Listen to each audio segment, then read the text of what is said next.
Ajandaa biyyoolessa Itoophiyaa ta'uu bira dabre ija addunyaa gaafa Afrikaa akka millattu kan godhe dhimmi gaafii Itoophiyaa hulaa galaanaa gaafatti kun halee daran har'a cima har'a irraa sammoo boru hammaachaa jira. Keessattuu eegamu muummichi ministeeraa Dr. Abiy Ahmed waltajjii eebba kitaaba isaa mootummaa ida'amuu jiru irratti waa'ee hulaa galaanaa dubbate as. Kabajamtoota daawwattoota lammii miidiyaa qophii keenya dhimma hulaa galaanaa Itoophiyaa argachuun tolaan immoo lolaanii kan jiru qabannee dhufneeti jira. Amma dhuma qophii keenyatti nu faana turaan afeerraa keenya. Warri lammii miidiyaadhaaf maatii hin ta'in subscribe like share godhuudhaan maatii keenya ta'a jecha gama qophii keenya itti fufna.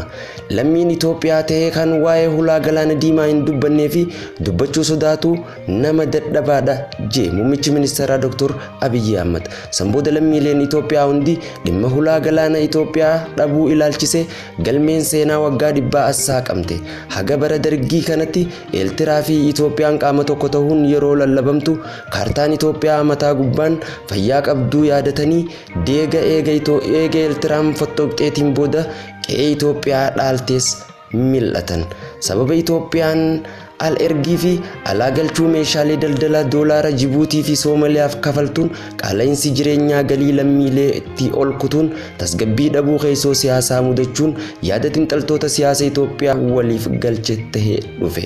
Itoophiyaan lammiilee miliyoona 100 ol qabatte hulaa galaana addunyaa wajjin daldala irratti wal qunnamsiisuu dhabuun dhiibbaa addatti gaafa Afrikaa keessaa isaan mudate tahuu xiqqaa guddaan dhiiraa dhalaan beekaa wallaalaan dhimma hulaa galaanaa isaanii itti danqaramuu kana wal gaafachuudhaa fi walitti dubbachuun ajandaa Itoophiyaan halkanii fi guyyaa harkaa qabdu ta'eeti jira.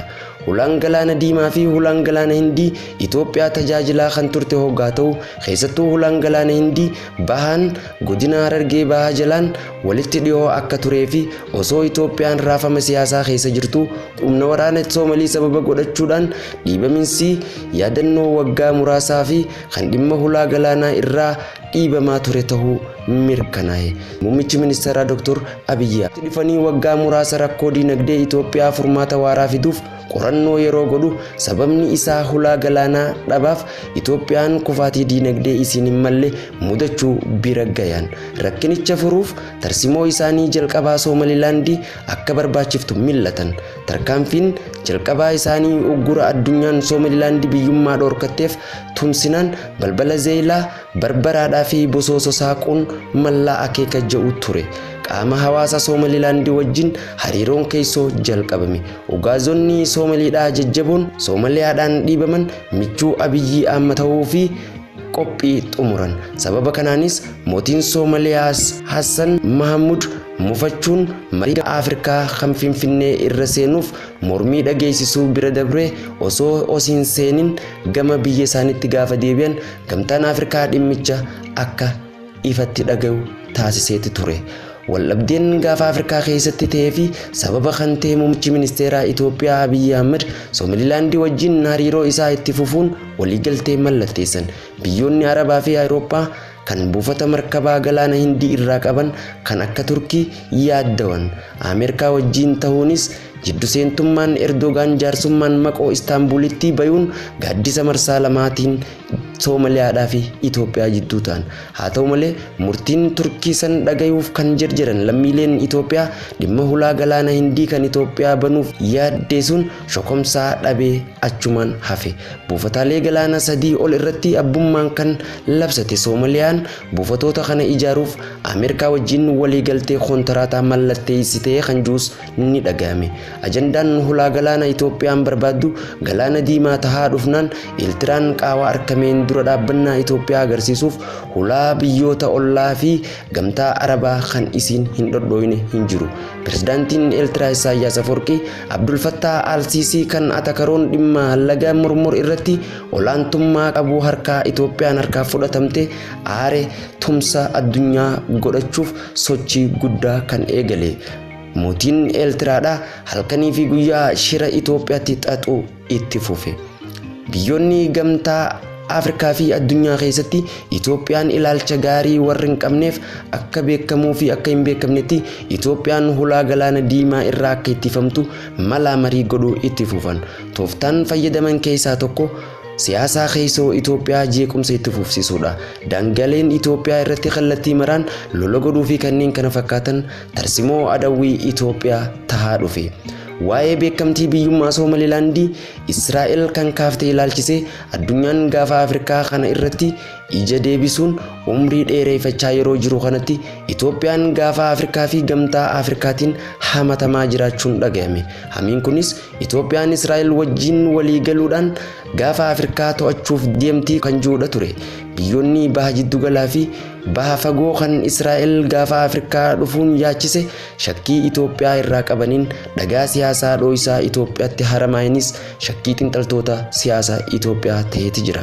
Dhimma hajaalaa Israa'el kan ta'e Geediyoon Sar Soomalilaandii hargeessa galuun dhimma beekamtii biyyummaa Soomalilaandii irratti pirezidaantii Soomalilaandii Abdurrahmaan Abdullaahi wajjin mari'achuun ijoo dubbii ta'eeti jira. Soomalilaandiin ammoo saraara xayyaaraa qilleensa isii Jibuutii wajjin qaban addaan kutuunis dhagayame. Kana jechuun ammoo gaafni Afrikaa raafama siyaasa lafaa yookaan ji'oopolitiks kan galaana wajjin wal qabatu keessa seenaa jiraachuu mallattoo isa duraati. Iyyiinsa faana jijjiirama Itoophiyaa jiruuf kan hin dhaabbanne muummichi ministeeraa Dr. Abiy Ahmed dhimma hulaa galaanaa kalee daran har'a ajandaa akka ta'uuf hojjechuu itti fufan. Eertiraan humna waraana galaanaa irraayifis qilleensa irraanis yeroo cimsaa jirtu kanatti Itoophiyaan kaartaa haaraa hulaa galaana diimatti wajjin walitti fullaasu harka qondaaltota waraana biyyattiitti kennite.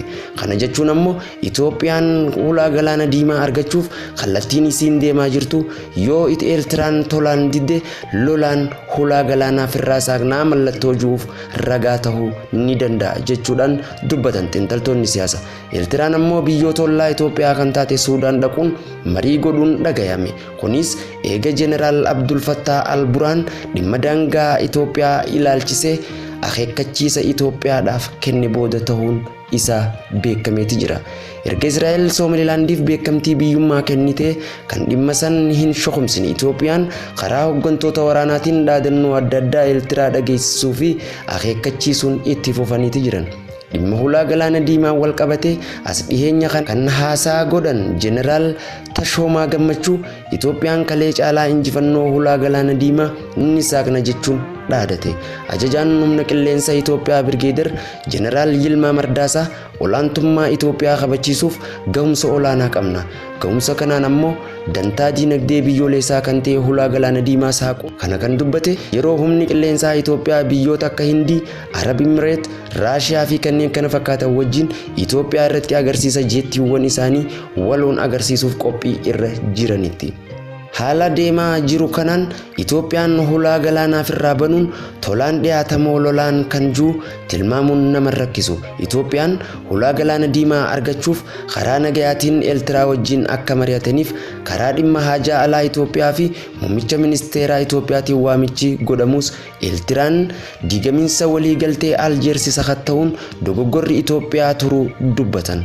Eertiraan adeemsa isii keessatti Itoophiyaa wajjin tasa karaa nagayaatiin mari'achuuf waan fedhii qabdu hin fakkaatu.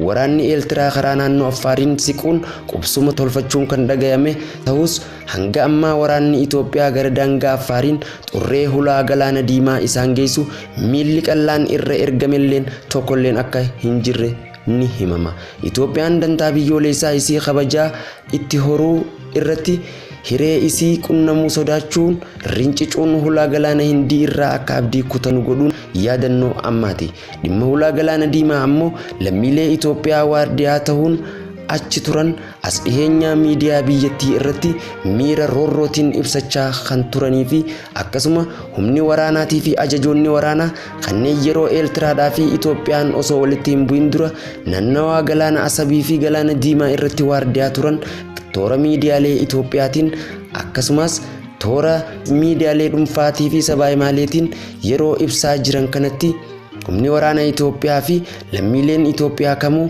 dhimma hulaa galaana diimaa irratti ejjennoo jabaa qabaachuus ibsuun dhagayame.